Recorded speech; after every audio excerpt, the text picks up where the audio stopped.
গল্পটি যশোরের এক নারী সুইটি আক্তার লাকির। মাত্র 11 বছর বয়সে মাকে হারান সুইটি। বাবার অবহেলায় বড় হতে হয়েছে মামার বাড়িতে।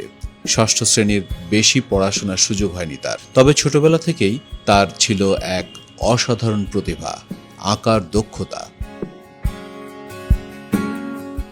যশোরের ঐতিহ্যবাহী হস্তশিল্পের নকশা, গ্রামীণ জীবনের চিত্র আর চারপাশের পরিবেশ থেকেই তিনি শিখে নেন শিল্পের ভাষা। আমার যখন বয়স আছে আপনার 11 বছর, তখন আমার মা মারা যায়। আমার আব্বু আমার দেখাশোনা করতো না। মামা বাড়ি থেকে আমি মানুষ হয়েছি। বিয়ের আগেই আপনার এই হাতের সেলাই আমাদের গ্রামে একজন নিয়ে যেত, যশোর থেকেই নিয়ে যে করাতো, আমি ওখান থেকে নিয়ে করতাম। অল্প বয়সী তার বিয়ে হয় পিতৃমাতৃহীন এক তরুণের সঙ্গে। স্বামীর উৎসাহ তাকে নতুন করে সাহস দেয়। তার আঁকার প্রতিভা দেখে এগিয়ে আসেন পাশের এক বিধবা নারী, যিনি নিজেও হস্তশিল্পের সঙ্গে যুক্ত ছিলেন। সেই নারীর কাছ থেকেই সুইটি শেখেন সূচিকর্মের সূক্ষ্ম কৌশল এবং ব্যবসার খুঁটিনাটি। মানে একটা আন্টি করাইতো, তার থেকে আমি একটা সেলাই নিয়ে করিলাম নিজে। করলে আন্টিটা আমার সেলাইটা দেখে আমাকে মানে যেটা মজুরি ছিল তখন অনেক কম টাকা মজুরি ছিল, 250 টাকা একটা 2 পিস করলে 250 টাকা দিত। সে 250 টাকা দেওয়ার থেকে আন্টি আমাকে আরও 20 টাকা ধরে দিল যে তোমার সেলাইটা অনেক সুন্দর হয়েছে, আর তুমি আমার সেলাই মানে রেগুলার নিয়ে করবা। যে কোনো ডিজাইন আমার শুধু একবার শুধু দেখাই দিবে যে এইটা আমাকে এত পিস দিতে হবে, আমি সেম একদম হুবহু সেরকম করে দেবো।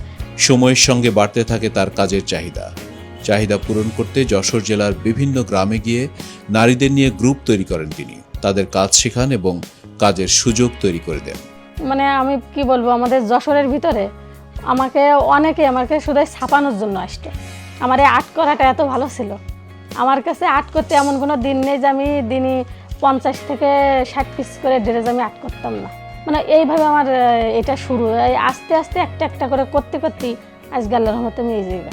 বর্তমানে তাদের মাধ্যমে দেশের বিভিন্ন অঞ্চল সহ বিদেশেও যাচ্ছে তাদের হাতের কাজ করা নকশি কাঁথা, 2 পিস, 3 পিস, পাঞ্জাবি, বেডশিট, ফতুয়া এবং কুশন কভারের মতো নানা ধরনের হস্তশিল্প পণ্য।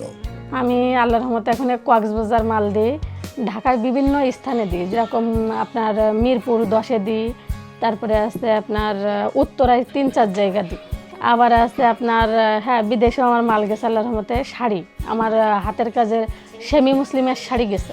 এই দীর্ঘ পথ চলায় শুরু থেকেই তার পাশে ছিল শক্তি ফাউন্ডেশন। বিয়ের পর থেকেই পারিবারিক ও ব্যবসায়িক বিভিন্ন প্রয়োজনে শক্তির সহযোগিতা পেয়েছেন তিনি। আমার বিয়ে হয়েছে 2012 সালে। 2012 সালে আমার শক্তির সাথে পরিচয়। প্রথমত ঘরে কিছু ছিল না, ও বললে যে তাহলে এক কাজ করে একটা কিস্তি উঠাই। তো বললাম যে হ্যাঁ ঠিক আছে, একটা কিস্তি উঠাই, আমরা কিছু জিনিসপত্র কিনি। সংগ্রাম থেকে স্বাবলম্বিতা, সুইটি আক্তার লাকির গল্প শুধু একজন নারীর গল্প নয়, এটি শত শত নারীর জীবনে পরিবর্তন আনার গল্প।